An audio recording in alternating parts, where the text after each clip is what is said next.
J'ai l'immense chance d'être au Japon. J'ai été invité par Panasonic à Osaka pour le lancement du Lumix S9. Je suis maintenant à Kyoto. On a décidé de prolonger un petit peu le voyage. Nous sommes dans un endroit qui s'appelle le chemin de la philosophie. Et ce n'est pas choisi par hasard parce que ce n'est pas moins qu'une nouvelle philosophie de l'image que nous propose Panasonic avec ce Lumix S9. Cette vidéo vous est proposée grâce à la Fnac qui a des super offres à vous faire sur ce boîtier. On en parle à la fin. Alors hélas, nous avons quelques petites gouttes de pluie. J'espère que ce tournage ne va pas se terminer sous la flotte. Ce Lumix S9 a un design vraiment surprenant, un petit look un peu hipster, super hype. Et pourtant, c'est un véritable full frame à objectif interchangeable. Mais ce lancement du Lumix S9, ce n'est pas qu'un boîtier. Comme je vous l'ai dit en intro, c'est toute une nouvelle philosophie du traitement de l'image que nous propose Panasonic. Il va falloir qu'on parle de l'application, une nouvelle application mobile. Et en fait, je pense que ce S9 n'arrive pas complètement par hasard. Il s'inscrit un petit peu pour une nouvelle génération de créateurs d'images prosumeurs, des pros et des passionnés. Une nouvelle génération de créateurs d'images qui est aussi à l'aise avec son smartphone qu'avec un boîtier dédié. Pour eux, seule l'image publiée est importante. Et je parle bien d'image, que ça soit de la photo ou de la vidéo, ça n'a aucune importance pour cette génération de créateurs. Et s'il y a une chose que ces créateurs savent très bien, c'est qu'un smartphone ne remplace pas un boîtier dédié,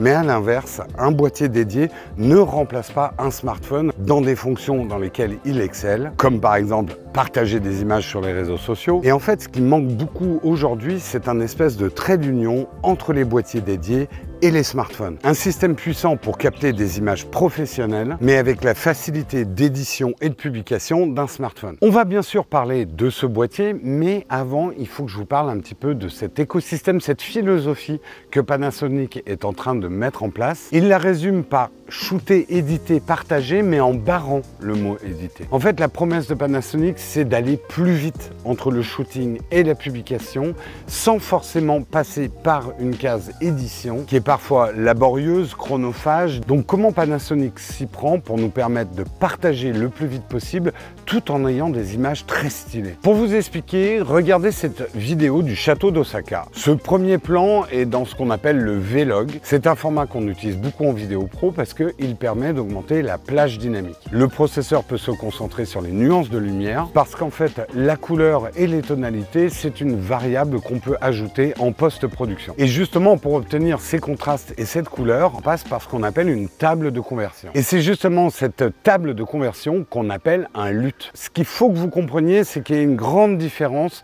entre un LUT et un filtre. Un LUT, ce n'est pas quelque chose qu'on rajoute par-dessus une image, c'est une table de conversion qui développe l'image. Pour ceux qui connaissent la photo argentique, c'est exactement ce qu'on fait avec des bains chimiques. Et en fait, les créateurs d'images d'aujourd'hui jouent justement avec ces LUT, ces tables de conversion, pour obtenir des rendus différents, des gammutes, des spectres de couleurs, plus ou moins limités pour des rendus très créatifs, très stylés. Et maintenant, justement, revenons sur cette vue du château d'Osaka. Je change en temps réel le LUT. Et comme vous le voyez, j'arrive à changer complètement l'ambiance de la scène. On passe d'un château tragique de l'époque du shogunat avec un LUT qui va être très dans les oranges métal, quelque chose de plus pastel, un petit peu château dans le ciel. Et on peut terminer avec un château de vampire samouraï apocalyptique. On a eu la chance aussi d'avoir une séance de shooting avec une véritable Maiko. Avec le S9, j'ai pu cycler entre différents LUT, changeant complètement l'ambiance de la scène. Et ce qui est intéressant, c'est que j'ai pu appliquer ces mêmes LUT aussi aux photos. Donc pouvoir mélanger très facilement une vidéo qui va avoir un style et ce style est partagé avec les photos. Le style en temps réel comme ça devient vraiment un élément créatif qui permet de donner une ambiance très particulière aux images. Et si vous avez bien compris, le gros avantage du S9, c'est que tout ça se passe directement dans le boîtier.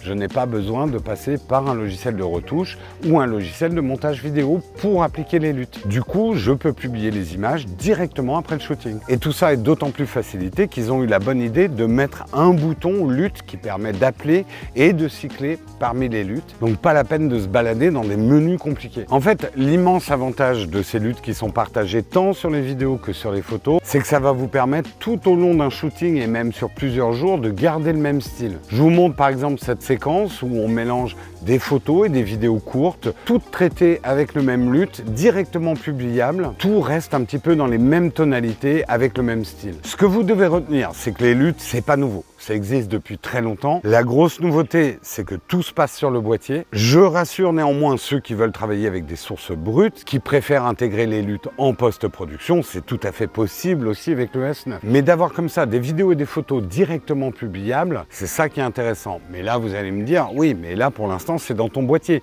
Comment je fais pour les publier sur Instagram? Et c'est là justement qu'il faut parler un petit peu plus de l'application mobile Lumix Lab. Cette application devient centrale dans cet écosystème. D'après ce que j'ai compris, cette application va fonctionner avec tous les appareils Lumix et va bientôt remplacer l'ancienne application Lumix. Généralement, les applications qui accompagnent nos boîtiers, elles sont claqué. Ça se connecte hyper difficilement, c'est super mal designé.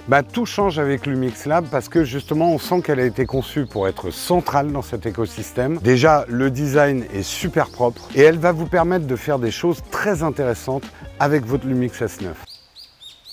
Les oiseaux sont d'accord avec moi. Déjà, elle va vous permettre de gérer votre collection de luttes, sachant que vous pourrez en charger jusqu'à 40 sur l'appareil. Mais surtout, vous allez pouvoir uploader et downloader vos propres luttes. Et encore plus intéressant, vous aurez accès aux luttes de vos créateurs préférés. Regardez s'ils sont pas mignons, nos petits créateurs français avec leurs petits luttes. Moi, tout au long de la vidéo, la plupart des luttes que j'ai utilisées viennent de ces créateurs français, Cocorico. Mais vous pourrez même éditer les luttes que vous avez téléchargées. Donc vous inspirer et les adapter à votre sauce. Moi par exemple, j'ai créé pour m'amuser une lutte qui s'appelle Kyoto Nowtech. Je me suis basé sur une lutte échantillon qu'il y avait déjà sur l'appareil et je l'ai bricolé un petit peu, j'ai rajouté du grain, j'ai changé un petit peu les nuances. Dites-moi d'ailleurs si ça vous intéresse que je crée une lutte officielle qu'on uploadera sur la boutique. Pour en revenir à cette lutte Kyoto Nowtech, maintenant je peux non seulement l'utiliser sur mon Lumix S9, mais je peux également l'envoyer à mon smartphone, l'envoyer à mon ordinateur. Toute ma production d'images sur la semaine par exemple, je peux utiliser la même lutte de partout. Alors sur smartphone, il faut utiliser certaines applications qui permettent d'utiliser les luttes sur smartphone,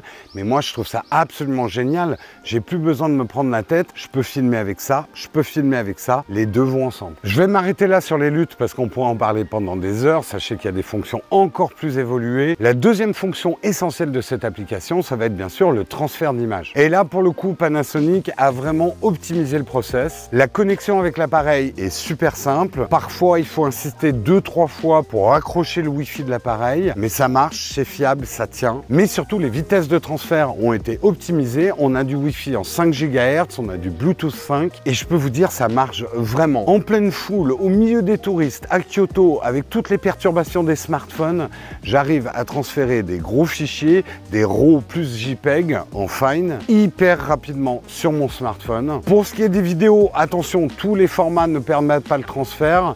Il faudra faire les vidéos en MP4 Lite. J'aurais préféré d'ailleurs une limitation plus au niveau de la taille du fichier qu'au niveau du format, parce que moi je travaille plutôt en Move.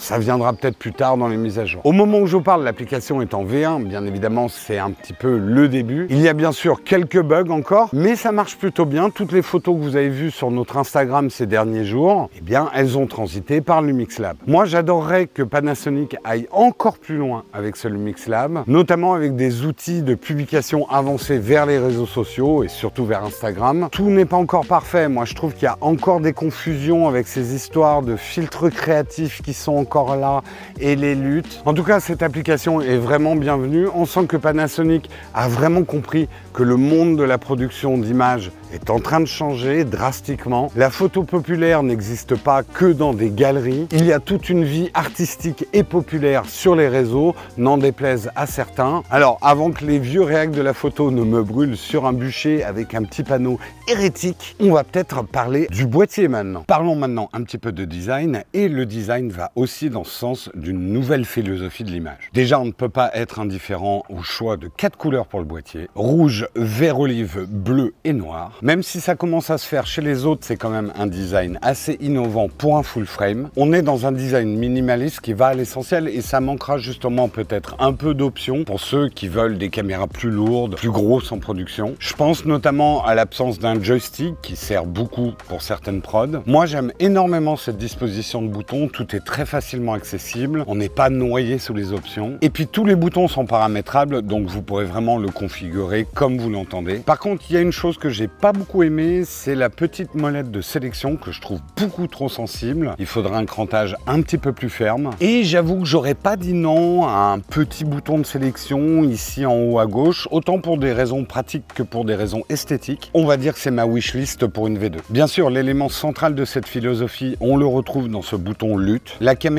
est sans grip, mais un grip additionnel est disponible chez SmallRig. Moi, j'en ai pas eu vraiment besoin parce que effectivement, il y a un petit grip de pouce à l'arrière de l'appareil et en fait, ça tient plutôt pas mal dans la main. Pour arriver à ce niveau de compacité et de légèreté, il y a bien sûr des compromis.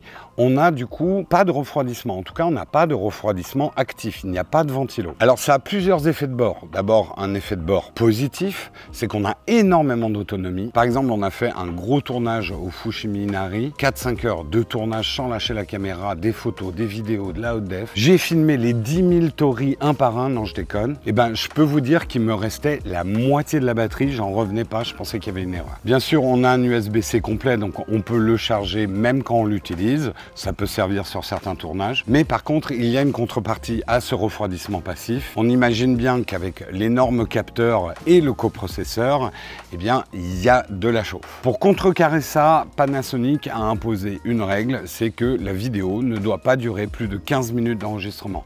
Et ça, quel que soit le format. Je pense qu'ils ont voulu simplifier l'information, pas avoir des 25 minutes dans certains formats, 13 minutes dans d'autres. Mais dans les faits, c'est une caméra qu'on ne recommandera pas à des personnes qui font des face cam très longs ou qui voudraient enregistrer des spectacles. C'est absolument pas une caméra faite pour ça. On en a beaucoup discuté pendant le Lumix Summit avec les autres créateurs de cette limite de 15 minutes. Est-ce que ça allait être un deal breaker pour certains ou pas? Moi, je pense que ça n'aura aucune importance pour le cœur de cible de cet appareil, qui sont plutôt les créateurs qui travaillent sur des formats courts. Mais je pense aussi que ça peut faire quand même une bonne caméra C pour d'autres productions. Son côté léger et compatible avec les objectifs qu'on utilise sur les plus gros boîtiers, bah, ça la rend quand même appréciable. Et on peut espérer peut-être que plus tard, Lumix permettra un mode à vos risques et périls, qui nous permettra d'aller au-delà de cette limite de 15 minutes. Vous l'aurez bien sûr remarqué, sur ce type de design, on n'a pas de viseur, on repose sur un écran qui est excellent et qui est pivotable dans tous les sens. Ça permet de faire des prises de vue très créatives en prenant tous les angles qu'on veut. Bien sûr, ce type de design marche encore mieux quand on met des objectifs bien plats, type pancake. Panasonic propose pour la sortie du S9 un 26 mm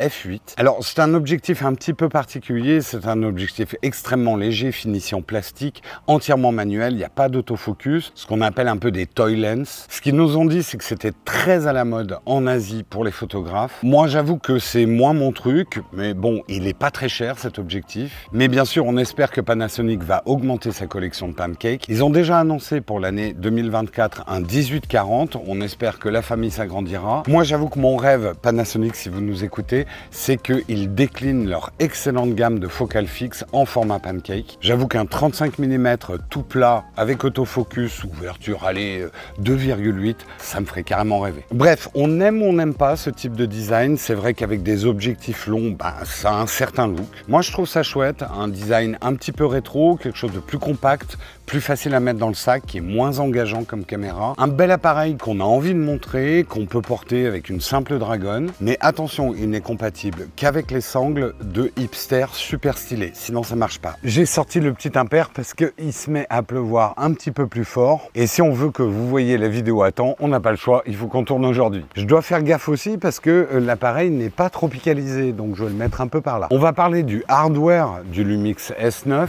mais je vais pas trop m'attarder sur les spécifications parce que je pense que ce n'est pas un appareil qui va intéresser les fans hardcore des specs photos. Je vous conseille d'aller voir aussi les vidéos de mes collègues qui iront certainement plus loin. Je pense notamment à Damien Bernal qui nous fera certainement des tests poussés et qui a une immense connaissance du marché de la photo. Mais on vous affiche quand même une fiche de spec ultra complète.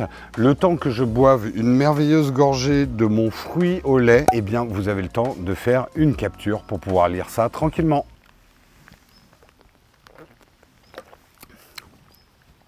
C'est bon. Retrouvez mes moments combinés sur TikTok et Instagram. Dans le S9, on retrouve donc un capteur full frame, 24,2 mégapixels, mais surtout, c'est un Open Gate sensor. L'Open Gate, ça va vraiment dans le sens de ce que veut faire Panasonic, une convergence entre la photo et la vidéo. En fait, qu'est-ce que c'est qu'un Open Gate? Très simplement, c'est l'utilisation de l'ensemble du capteur, même en vidéo, afin de pouvoir recadrer avec beaucoup plus de liberté. Ce plan de moi, par exemple, est filmé en Open Gate et on va pouvoir recadrer beaucoup plus facilement, même en extraire un format vertical avec des résolutions largement suffisantes pour pouvoir publier. Et c'est un petit peu plus à l'abri qu'on retrouve également toutes les autres fonctions. L'enregistrement en 6K 10 bits jusqu'à 30 images secondes, la C4K 422 en 10 bits, et ça jusqu'à 60 images secondes, et on pourra monter jusqu'à 180 images secondes en Full HD. On retrouve bien sûr toutes les qualités des capteurs Panasonic, le double ISO natif, le V-Log 14 Plus Stop.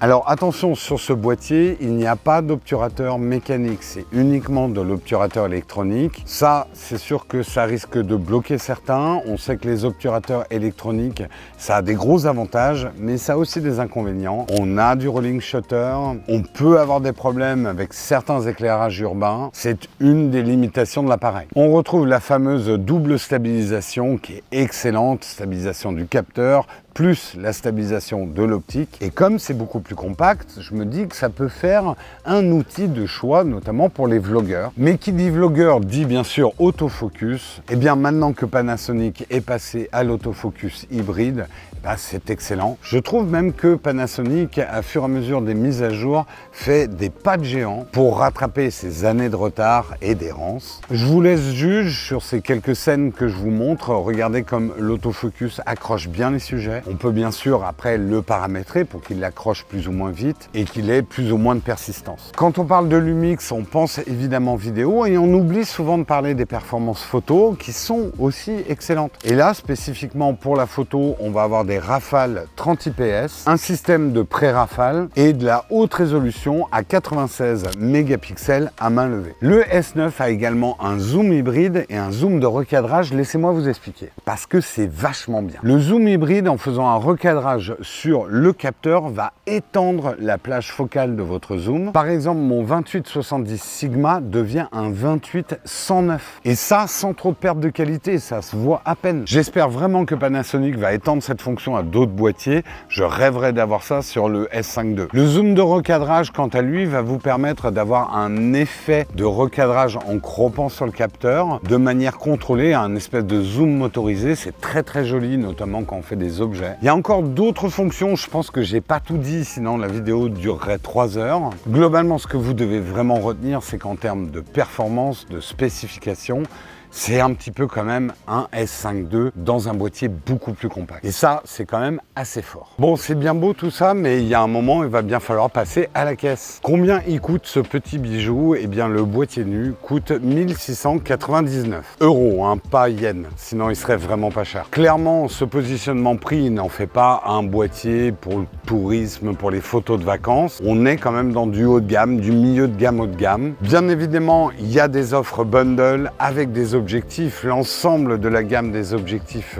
Lumix, qui maintenant est une très large gamme quand même. Et c'est justement le moment de parler de notre sponsor, la Fnac, qui a des super offres à vous faire. Pour fêter l'arrivée du Lumix S9, la Fnac a une super offre à vous faire. Le Lumix S9 avec l'objectif 20-60, très bon objectif pour les vacances et ce genre de choses. La plupart des vidéos et des photos que vous avez vues dans cette vidéo sont faites avec cet objectif. Et bien tout ça, vous pourrez l'avoir pour 1999 €. Mais en plus, il y a un cadeau, puisque le 26 mm f8 vous sera offert avec ce pack. Vous pourrez choisir la couleur sur le site, une des 4 couleurs. Si vous l'achetez en magasin, par contre, ça sera du noir. Donc faites vite, cette offre pack, c'est jusqu'au 31 juillet 2024. Et bien sûr, comme d'habitude, les liens sont dans la description de cette vidéo. Et nous, on remercie la Fnac de nous proposer cette offre. Avec ce positionnement prix, avec ce design, avec ces possibilités, pour qui est fait le Lumix S9? On va tenter de répondre. Clairement, le cœur de cible, je pense que c'est un appareil de rêve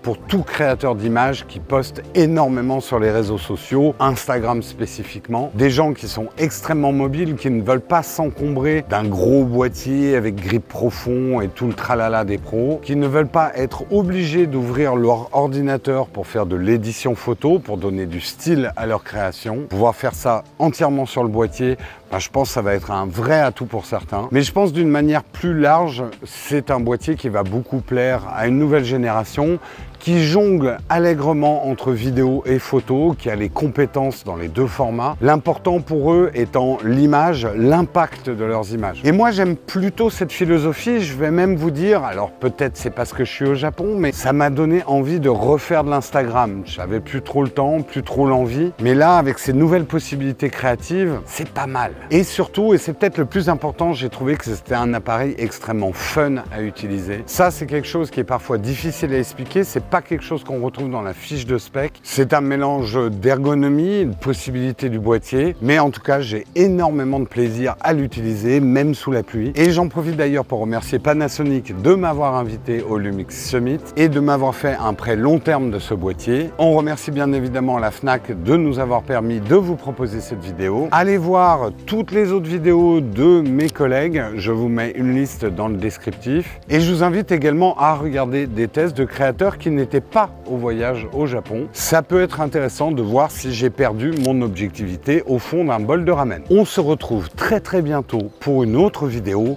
On va en faire d'autres ici, ça va être bien sympa, si le temps veut bien être un peu plus clément.